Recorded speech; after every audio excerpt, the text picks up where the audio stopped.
We're here at G-Fest 20. Right now, as you can see, we're at the Pickwick Theater in line to see Pacific Rim.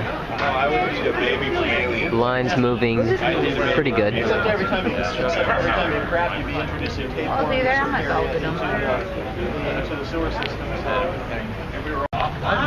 Sit far away from us. They're really kind of where to walk?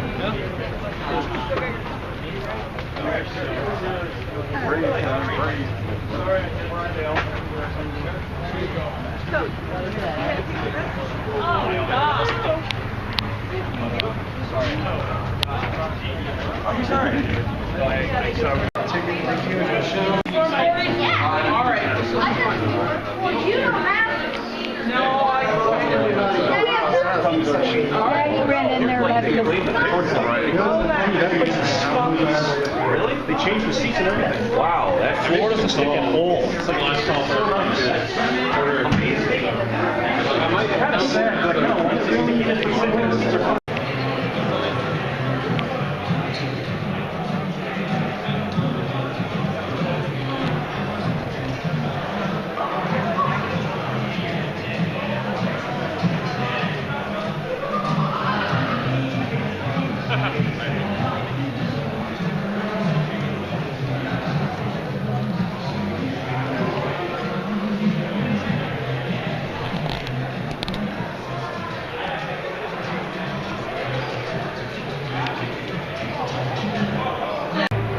Well, we've finished Pacific Rim, and it was quite spectacular.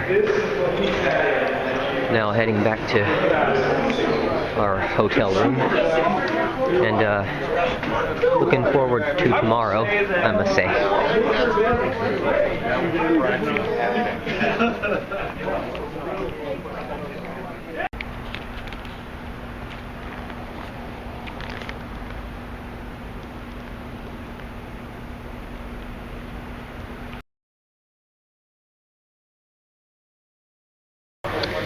Well, here we are, G-Fest 20, day 1.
Sandwich shop and normal we really get to see it.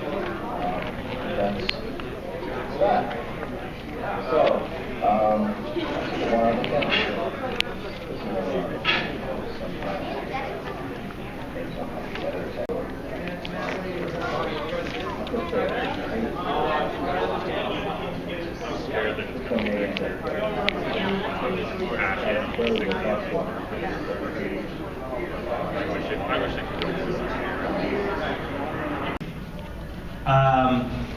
First of all, I just wanted to, who went to see the movie at the Pickwick last night? Yeah! Yeah. Almost everybody.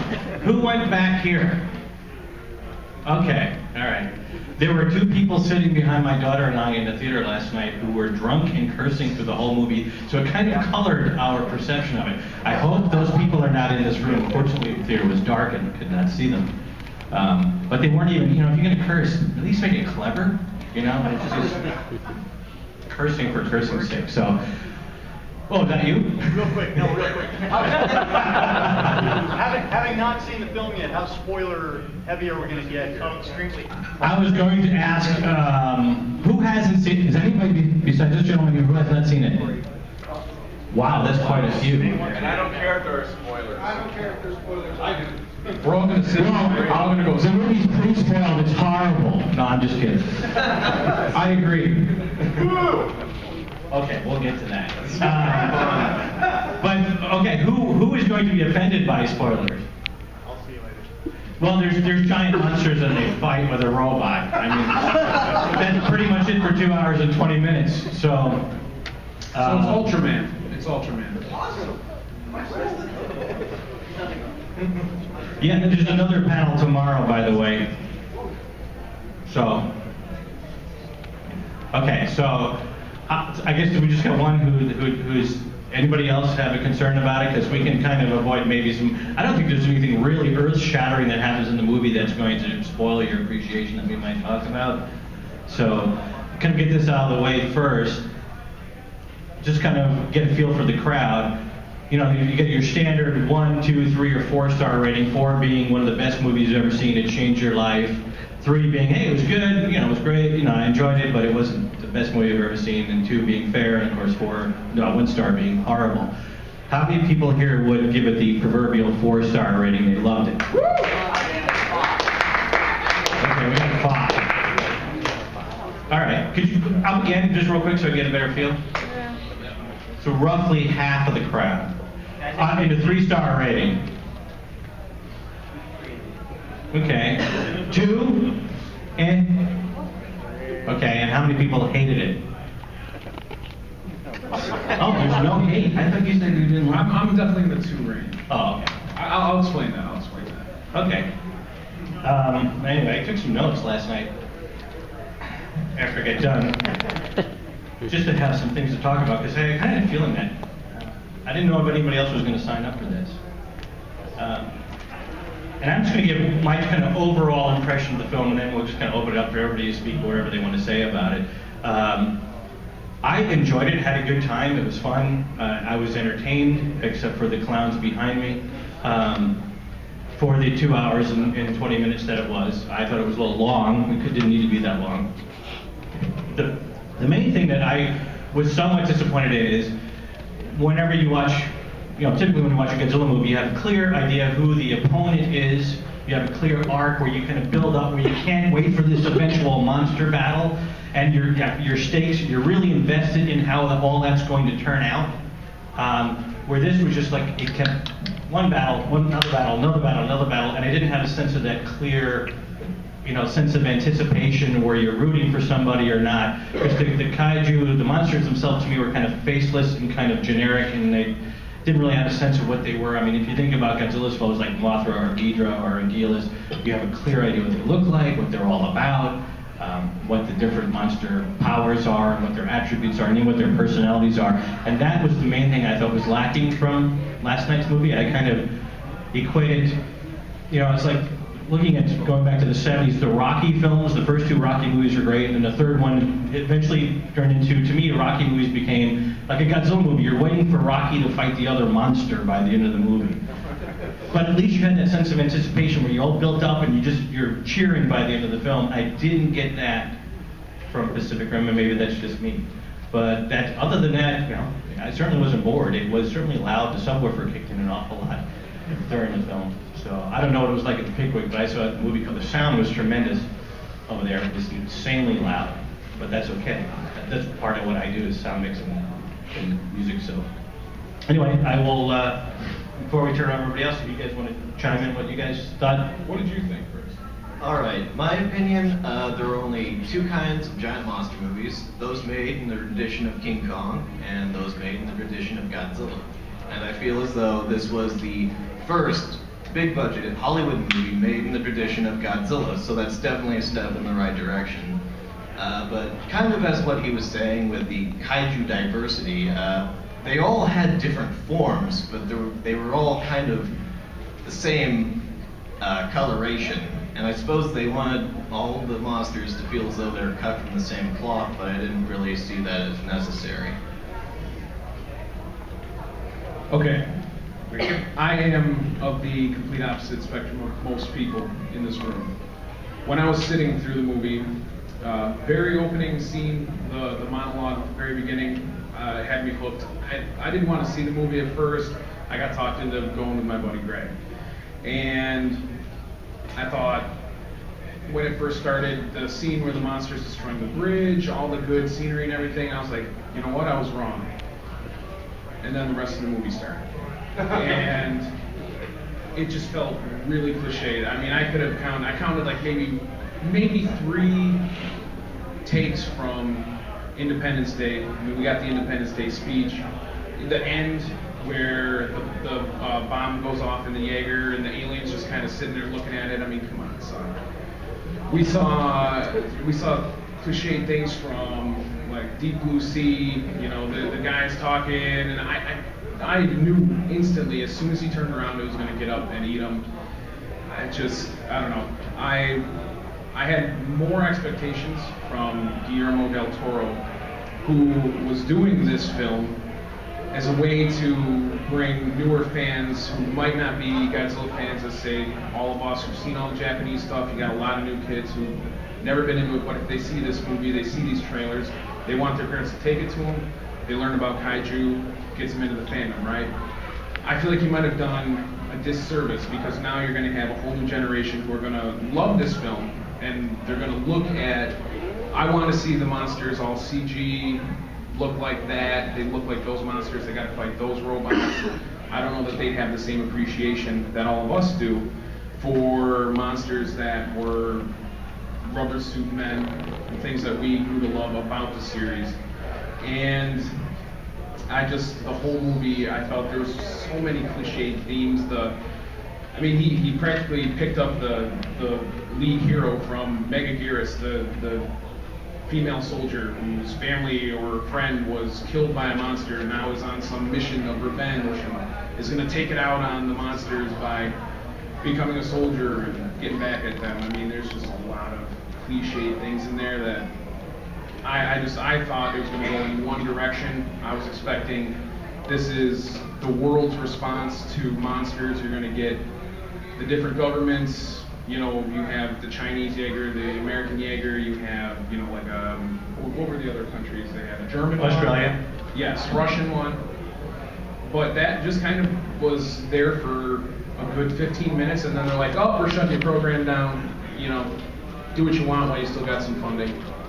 So all the different Jaegers and everything, them being different country ones, it just, I don't know, there's a lot of things that he could have done that I don't feel he executed properly. So when I saw the hands go up for the 4 stars and 3 stars, I knew I was actually on the complete opposite spectrum.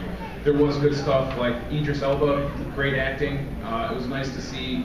He was funny. The 1, don't ever touch me again. The 2, don't ever touch me again. That was awesome. And I thought that was hilarious. That was really good humor. The lead actor, while pretty like kind of bland, like not a standout looking guy, was actually, you know, filled the role very well. The brother thing, his brother gets ripped out of the Jaeger, very cool. I mean, there was a lot of things that kept it from being a I hate it type of movie, but I don't know that it's something I would really celebrate as much as say, like, I think I'm on like the other end of the spectrum with Cloverfield. I enjoyed Cloverfield. I didn't mind the shaky cam. I enjoyed the realistic take on it. And I feel like they lost a lot of that. It got very animated to me. So. If I can, some other people agree with you. I was going to. If I can comment to that, I agree. A lot of it was cliche and so on. And I was talking to Martin Alton in the hallway just before he came in here, and he kind of spoke to that. But he kind of put a little bit different perspective. He said a lot of the stuff that's cliche in there will be new to this generation, which you kind of acknowledged. And it's kind of how many different ways can you tell this story without having some of those cliche elements in it. I mean, it's just like a James Bond movie or a Godzilla movie. There's its formula. I mean, you always know what you're going to get when you walk in. But there certainly could have been ways.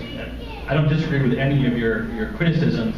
I guess I kind of took it in stride. And that's exactly the way I feel a lot of people are going to do with it. And that's a good thing for the movie. I'm glad that Guillermo del Toro is going to push this into a whole new generational thing.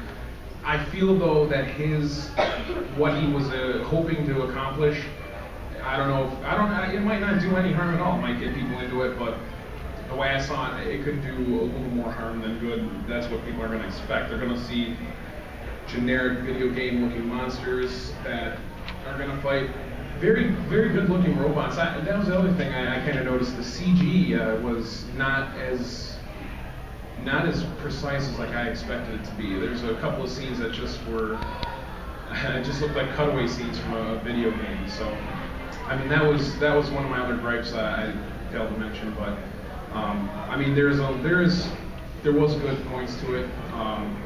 What you were saying about, you know, you expect these types of themes out of a giant monster movie, but why is it they went with the Toho style ending? You got a girl and a guy who are interested in each other.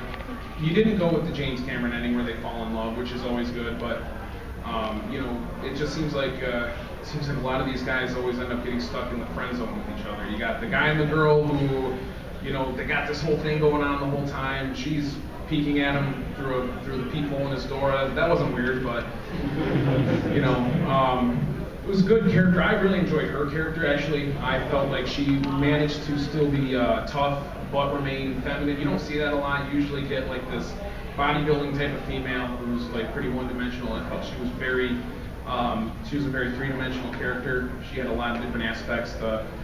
With her parents dying, that was very cool. But I mean, that's terrible. But yeah. Well, I thought that was probably the best handled character arc in the thing. I didn't really. Charlie Hunnam, who was the male lead, I think he's pretty bland. I saw him in one other movie called The Ledge, which is it's a thriller told from an atheist perspective. It's kind of an interesting movie. But he was pretty bland in that too. I thought, I just don't find him particularly. And I didn't really get, to your point, I really enjoyed the opening bits where, these creatures are coming up out of the ocean, all that. I would have liked to see that movie. That's exactly what I with all the nations coming together and all yes. of that, rather than, okay, you're funny, but look at this incredible facility that they have. To build these things, I'm thinking, okay, they cut their funding. What did it look like before? I can't imagine, like, where are the resources coming from after these nations stop their funding? I mean, come on. If I don't go to work for a week, I don't have gas to get around. These guys are operating giant machines and paying people. I mean, that was kind of an aspect that I still didn't understand. I mean, you got to have a suspension of disbelief. We're talking about these people who, up until the monsters appear, it's basically our world. It's our same exact world until this rift is opened. These things start coming out, and then it seems like we have giant cities. It takes a lot of money to get through these. It takes a lot of money to get through this. You got parts, all this other stuff, and then people develop plasma weapons, all this robot technology, things like that. You know, it's just it's like you said, it requires that suspension of disbelief. Exactly. And to that point, this person over here, or maybe not, maybe to a different point. The money-making point. That was the whole Perlman character. He was selling the kaiju stuff. That's how they were getting the money to fund it. And the toys too. Yeah, there's things like that. I'm sure. Like, I don't know if they had anything to do with the toys, that's how they were but funding the. Yeah, the research. That was the behind the scenes facility thing. and all that. That's why he was in. Okay, maybe or perhaps I missed that, because one of the things that occurred to me is I never really had a sense of the Earth being in tremendous danger. Like, I didn't see enough impact of what these monsters were doing, creating to people's everyday lives. Felt kind of insulated from that. I think this hand went up first. Nothing to go off of what he just said, though, in terms of where is all this money coming from. I could be wrong, but I thought they mentioned in the movie that they're essentially paying the workers only based on food and rations. So When building the wall, yeah. there isn't really a lot of money in the wall, but you're getting food and shelter for your work. So I thought that was essentially the trade-off. We should vote in the monsters. They opened up a lot of job opportunities. Right, 2 points. One is your point when you were talking about not being able to be familiarized with the kaiju. You couldn't bond with them.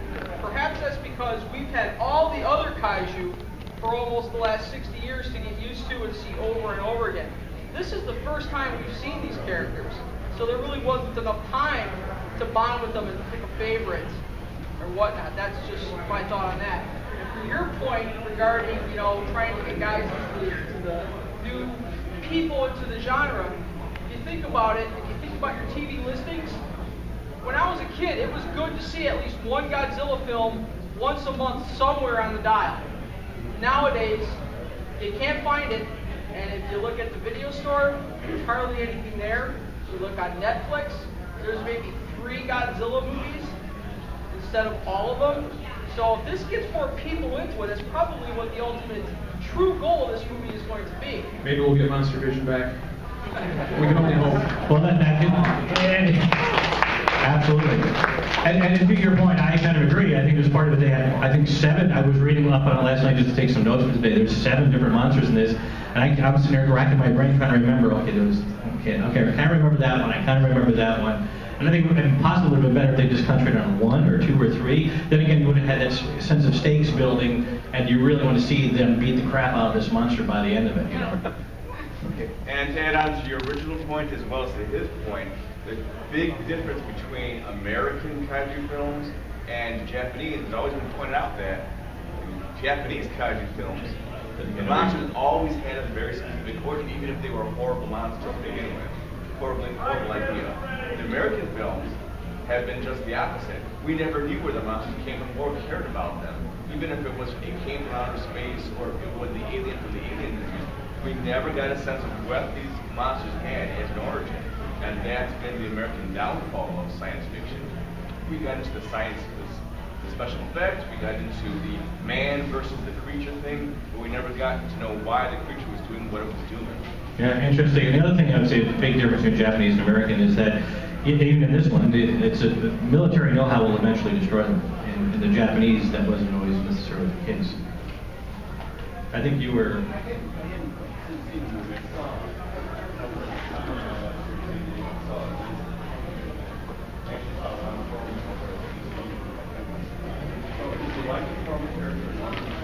That was actually, he kind of gave it a jolt of life about 2/3 of the way through, I thought. What doesn't Perlman give?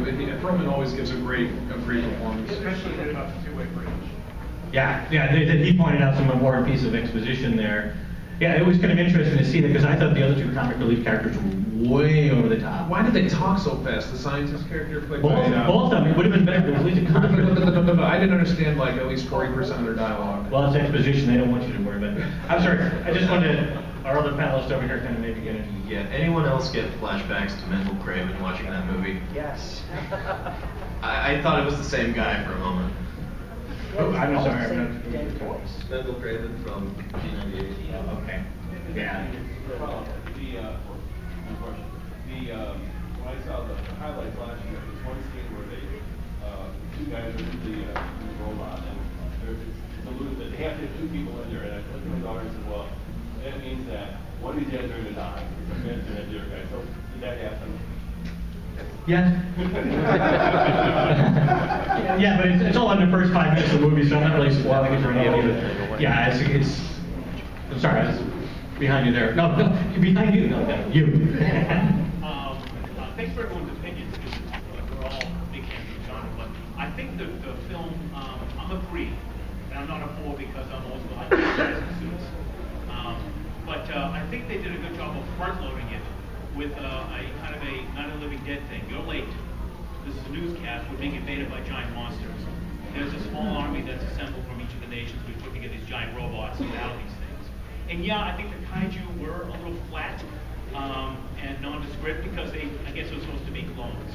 But I think talking about the not having the unification of the countries, I think we got a sliver of that when they front-loaded up front that you saw.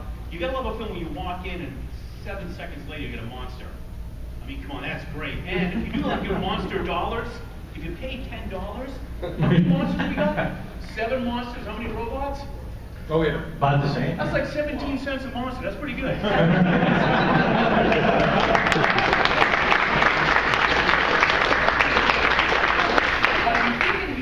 Of the countries are together, then they split. They split because the funding's cut, and we know about the war funding nowadays that there are a lot of contractors doing the job. So I think they took liberty with the current funding situation, how you fund a war, and now it's almost like the Star Wars thing. Now they're just a bunch of rebels. They're the old way of doing things. This wall is suspicious. It's not going to work out. We've got some money, we've got some insiders who are giving us knowledge, yes, fast talking scientists, who are being funded to give us some background knowledge about, yeah, we can kind of keep these things at bay, but, you know, if you're a fan of the Bush Doctrine or not, take the fight to them.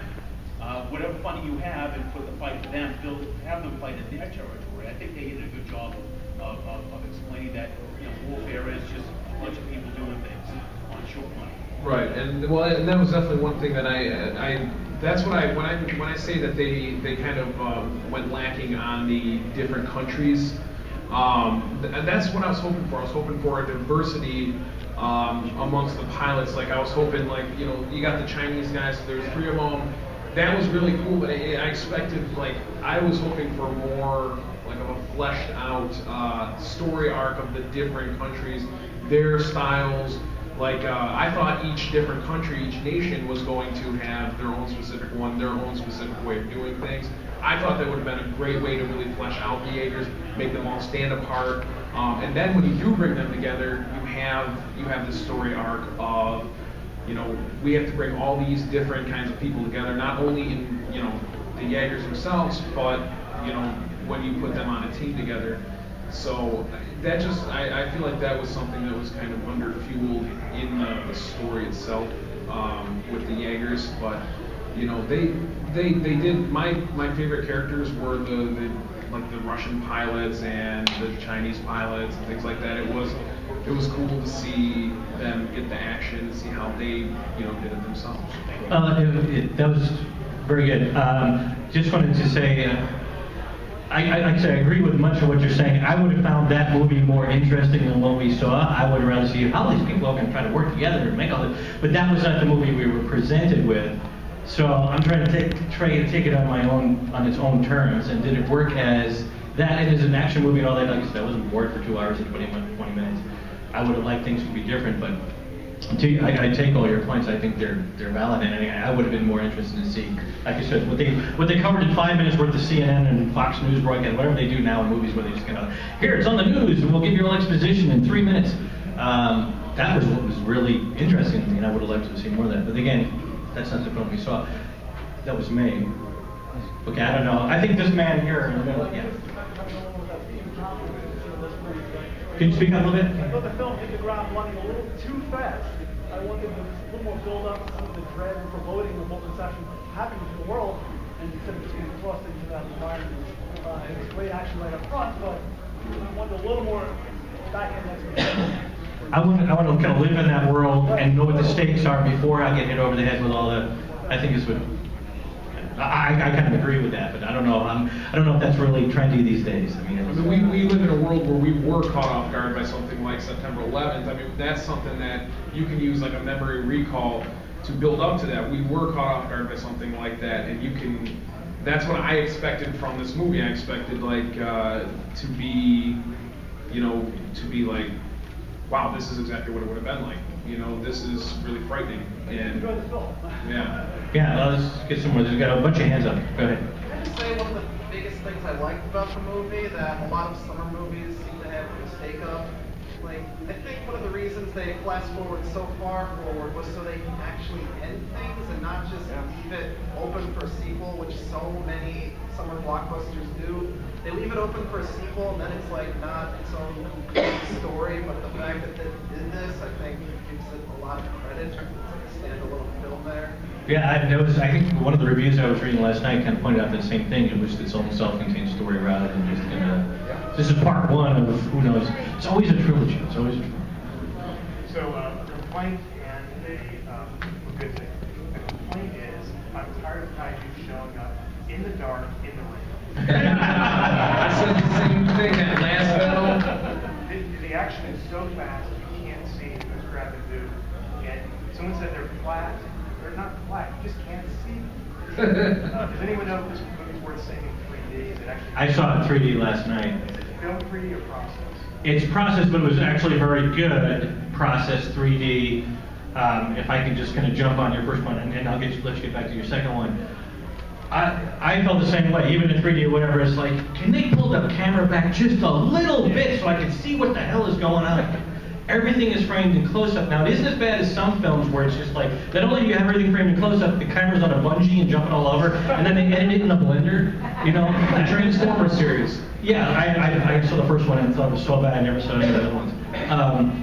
But it gave you a little bit more sense of geography. But I contrast that to like the way Spielberg would set up like the Tyrannosaurus attacking Jurassic Park with it's that build, and then you see it, and then it's like, wow, I wish that I missed that kind of style of filmmaking. But this is so in right now. And as soon as the battle's over, it's in. The sun's out. Yeah. Yeah. So you wanted to give a positive. The positive was I'm tired of type versus type movies where both characters are indestructible. These characters were not indestructible. They were doing real damage to each other. There were real consequences of the battle. And it wasn't Iron Man and Superman when they beat each other to a pulp. Yeah, that's true. There was actually repercussions to dramatic action. I just want to ask this question real quick because we got this whole crowd of people of various ages here.